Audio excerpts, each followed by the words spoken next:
So YouTube is going through some pretty major changes right now, and it's been gradually happening over the last year, but we're starting to see the results of those changes and even more come into effect now. So I think this is a massive opportunity for many small creators, and it's a fantastic time to get onto YouTube, but it is affecting how a lot of us use the platform and how we get our views and how we're making our money.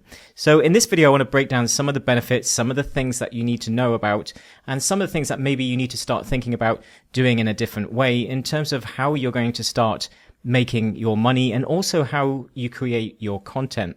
The first point I want to speak to is that creating content is easier than ever.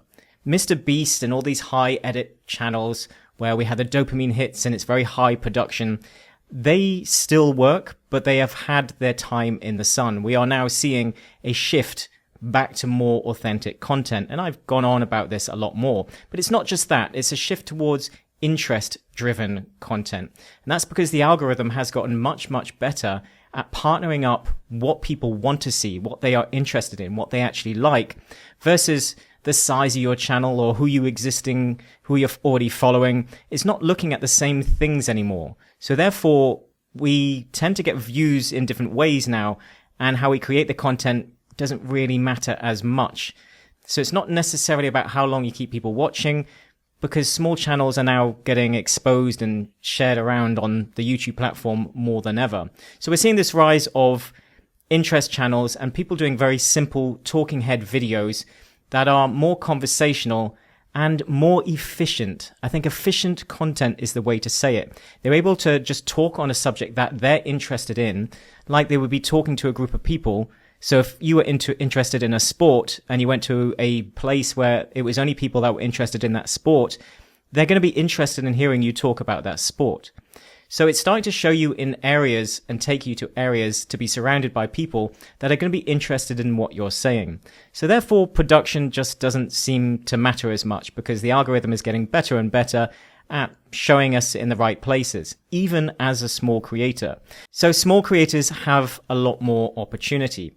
But we're also seeing a shift away from views, stable views. So the platform, this is a great benefit for small creators because we're now showing up. YouTube is pushing us out more. They actively said they want to do this.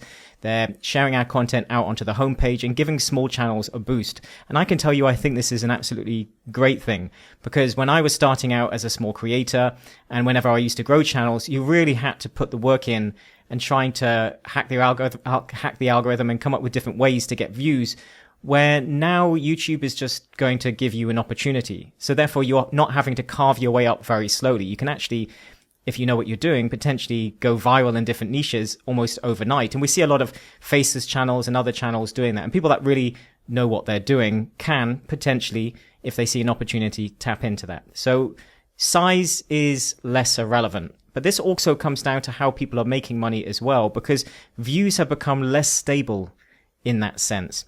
So therefore, big channels are obviously having to sacrifice some of that viewing to those smaller channels. So we're seeing big channels having very fluctuating views, and they can go down dramatically. They can go, you might see channels 1 month they're getting hundreds of thousands of views, the next month they're getting 50,000.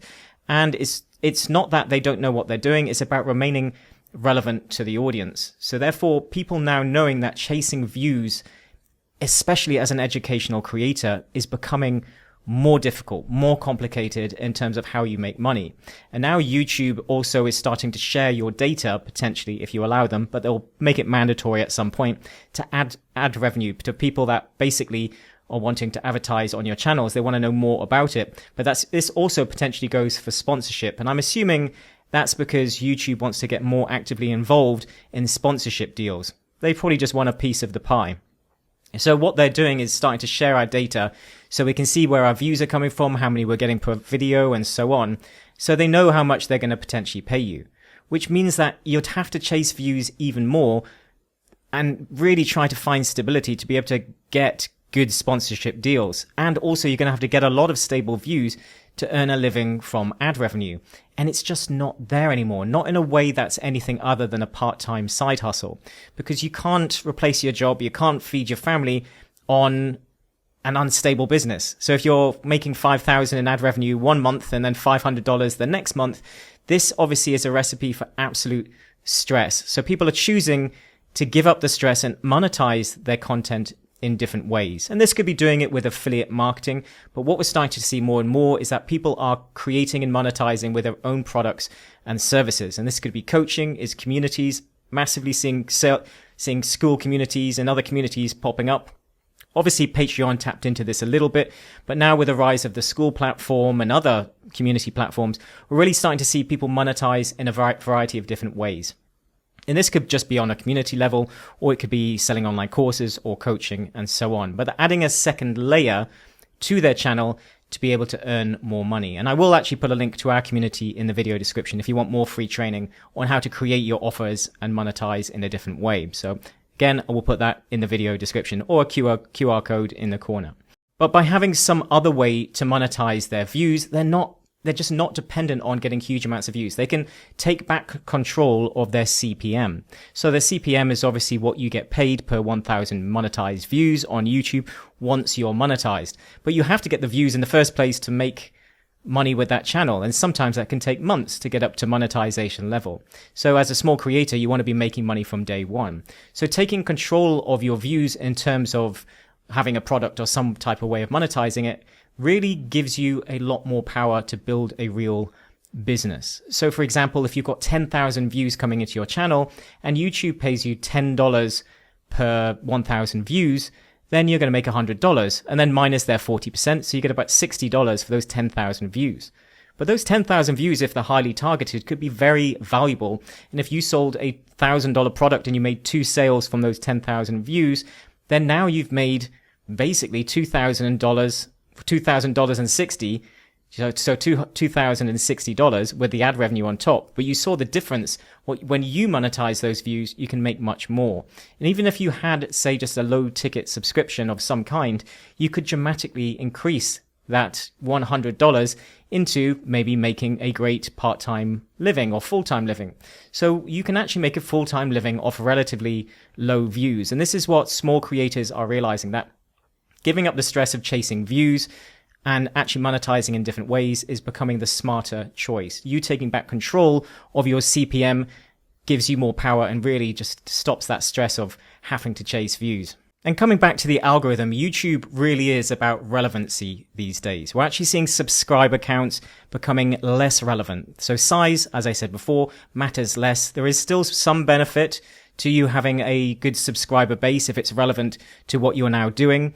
But subscribers in many ways are vanity metrics. I'm assuming they almost just keep it around for people to bookmark and for you to potentially get the play button. But they're becoming less and less important. It really is all about relevancy. What have you done for your viewers lately? And if you go off on a tangent, you would automatically see your views go down.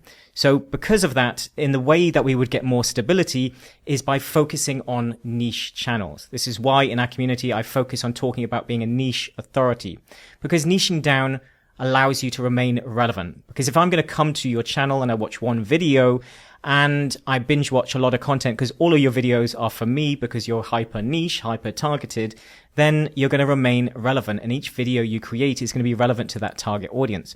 So therefore your average number of views actually remains high. So even if you're not reaching a very broad market, you're actually getting more stable views and therefore your channel grows in a much better way. And I think YouTube actually wants more of this. They're actually encouraging it. Now, this can kill creativity, but what I'm seeing and the way I think this is sort of shifting is that, especially as educational creators, we are creating small niche channels that fix one pain or one problem. And what I think we're going to start to see is creators having more than one channel.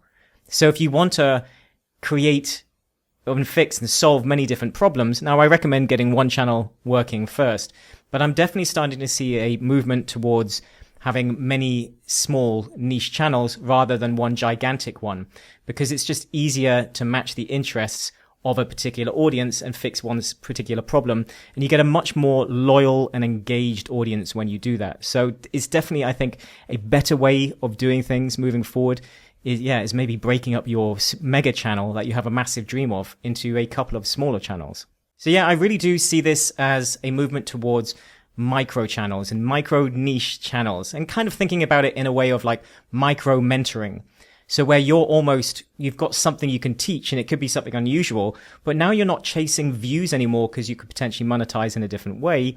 You can start to really get hyper targeted, and maybe you can teach someone how to do one very particular thing. And now you can create that. And because YouTube and the algorithm is getting better and better all the time, it's going to get better at matching up. You don't have to do as many tricks as we used to. It's getting better at matching people up. So the more hyper targeted you go, and really thinking of it in a micro authority sort of way. So micro channels, almost like mini mentorships. So we used to think of apprenticeships and so on, where someone would hand down their skills and teach you on the job. Well, I think this is with a combination of, say, a small community or small channel with a small community, you can get very hyper targeted in sort of a micro mentoring way. And I think we're going to see a lot more people popping up who want to share their wisdom with the world, but obviously maybe in real life, they've got no one to share that with. Well, now virtually anybody could become a micro mentor with a combination of YouTube and some type of off platform, community or something, to be able to teach that to people and to monetize that particular knowledge. So perhaps you don't necessarily want to monetize, but you're passionate about sharing your mission with the world. Well, it's the way it's going now, then really this is where I'm seeing it. Sort of micro apprenticeships and micro mentoring is definitely going to be a way that we see things moving forward. Now, let me know your thoughts in the comments. Have you noticed this? Have you noticed these shifts? Are you seeing the way this is shifting, especially within the educational creators niche? Let me know in the comments. And also, again, if you would like to join our community, it's completely free at this moment in time. I will put the link in the video description. Thanks for watching.